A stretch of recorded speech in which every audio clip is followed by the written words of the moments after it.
अस्सलाम वालेकुम व्यूअर्स, मैं हूं तैयबा अब्बासी और मैं हूं आपकी वकील। आज का टॉपिक जिसके हवाले से हमें बहुत सारे व्यूअर्स ने ये रिक्वेस्ट की कि इस हवाले से हमें इंफॉर्मेशन दें और हमें मालूमात फराहम करें, वो है डीएनए। यानी डीएनए के हवाले से ये इन्फॉर्मेशन कि क्या डीएनए हो सकता है, डीएनए के क्या कॉन्सिक्वेंसेस हैं, कोर्ट इसमें क्या कहती हैं, लॉ इसमें क्या है। सबसे पहले आपको ये एक्सप्लेन करूं कि डीएनए में दो टाइप की प्रोसीडिंग्स होती हैं। किसी क्रिमिनल केस में डीएनए होना है या सिविल केस में डीएनए होना है। मैं सबसे पहले आपको क्रिमिनल केस के हवाले से इन्फॉर्मेशन दूंगी। क्रिमिनल केस में डीएनए जो है वो मैटर ऑफ राइट होता है प्रोसिक्यूशन का। किसी भी केस में मुलजिम या कोई मुजरिम इस तरह का काम करता है जिससे डीएनए से उसकी एविडेंस ली जा सकती है, जिससे ये साबित हो सके कि ये इस ऑफेंस के साथ, इस जुर्म के साथ कनेक्टेड है या नहीं, तो उसका DNA as a matter of right दिया जाता है। उसमें परमिशन टू कोर्ट मजिस्ट्रेट बहुत आराम से दे देता है और magistrate as per law permission भी देता है। और पुलिस डीएनए करा के डीएनए की रिपोर्ट्स को as a part of evidence बनाती है और बहुत कंक्लूसिव एविडेंस समझी जाती है। पाकिस्तान में भी और दुनिया भर में भी इसको बहुत ज़्यादा कंक्लूसिव एविडेंस समझा जाता है। सो डीएनए को एज अ क्रिमिनल केस में बहुत ज़्यादा एडमिट किया जाता है। ताहम इसको दूसरी तरफ अगर हम सिविल कोर्ट्स में लें तो बिल्कुल ऑपोजिट सिचुएशन है और डीएनए को सिविल कोर्ट्स में बिल्कुल भी एडमिट नहीं किया जाता। किस तरह कि अगर कोई भी शख्स अगर वो डीएनए के लिए एप्लीकेशन देता है तो उसमें कोर्ट दूसरी पार्टी की परमिशन लेती है। मसलन किसी भी शख्स का ये एतराज़ होता है कि जैसे बच्चों के कस्टडी के केस में या खर्चे के केस में ये क्वेश्चन आता है कि ये बच्चा मेरा नहीं है, या किसी खातून को ये साबित करना हो कि ये बैड कैरेक्टर वुमन है या इसका जो है ये बच्चा जो मेरा नहीं है, तो उस हवाले से अगर वो डीएनए के एप्लीकेशन देता है तो कोर्ट जब तक कि उस खातून की या उस बच्चे की मर्ज़ी ना हो डीएनए के लिए अलाउ नहीं करती।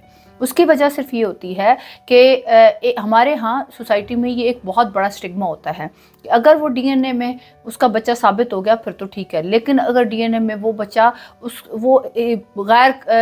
पे बच्चा इस तरह का साबित हो जाता है कि वो इलेजिटिमेट चाइल्ड है, यानी वो उसका बच्चा नहीं है या वो डिक्लेयर्ड उस शख्स का बच्चा नहीं है, तो फिर वो सारी ज़िंदगी सोसाइटी में उस स्टिग्मा के साथ, उस तकलीफ़ के साथ ज़िंदगी गुजारेगा। इसमें सुप्रीम कोर्ट, हमारी पाकिस्तान में सुप्रीम कोर्ट ने बहुत सख्त वर्डिक्ट दिए और उन्होंने डीएनए के हवाले से बहुत सख्त डिसीजन दिए कि डीएनए जो है वो एक गलत प्रैक्टिस है, उसको ना किया जाए।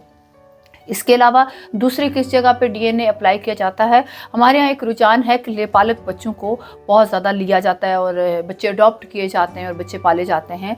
लेटर ऑन स्टेज पे किया ये जाता है कि उन बच्चों को उन्हीं जो लोग पालते हैं उनके वालिद का नाम दे दिया जाता है। हालांकि कानून और शरीयत ये कहती है कि आप बच्चे का ओरिजिनल फादर का नाम ही इस्तेमाल करेंगे, लेकिन हमारे यहाँ ये प्रैक्टिस नहीं की जाती।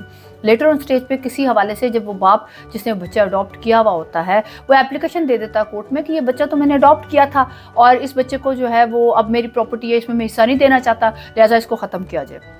उस सूरत हाल में कोर्ट ये कहती है कि जब डॉक्यूमेंट कह रहा है कि वो तुम्हारा बच्चा है तो डॉक्यूमेंट इंसान से या ऑरल स्टेटमेंट से ज़्यादा सच बोलता है, इसलिए डॉक्यूमेंट पे बिलीव किया जाएगा। ऐसे सूरत हाल में अगर डीएनए की एप्लीकेशन भी दी जाए तो कोर्ट ऐसी एप्लीकेशंस को रिजेक्ट कर देती है। सो सिविल केसेस में और फैमिली केसेस में कहीं पे भी ऐसे सिम्टम या ऐसे कोई साइंस नहीं होते कि जिसमें डीएनए की एप्लीकेशन, हाँ अगर दूसरी पार्टी इस चीज़ को एक्सेप्ट करती है कि यस डीएनए करवा लिया जाए, हमें कोई एतराज़ नहीं है, और दूसरी जो कंटेस्टिंग पार्टी इसको एडमिट करे तो फिर डीएनए हो सकता है। अदरवाइज डीएनए का कोई भी ऑर्डर जो मजिस्ट्रेट या सिविल कोर्ट करती है उसको ऊपर वाली कोर्ट में अगर चैलेंज किया गया तो उसमें फाइनल वर्डिक्ट सुप्रीम कोर्ट का जो है उसको रेफ़र किया जाता है और उसके हवाले से फिर डीएनए नॉर्मली एक्सेप्ट नहीं किया जाता और सिविल कोर्ट्स भी उसको एप्लीकेशन को एक्सेप्ट नहीं करती।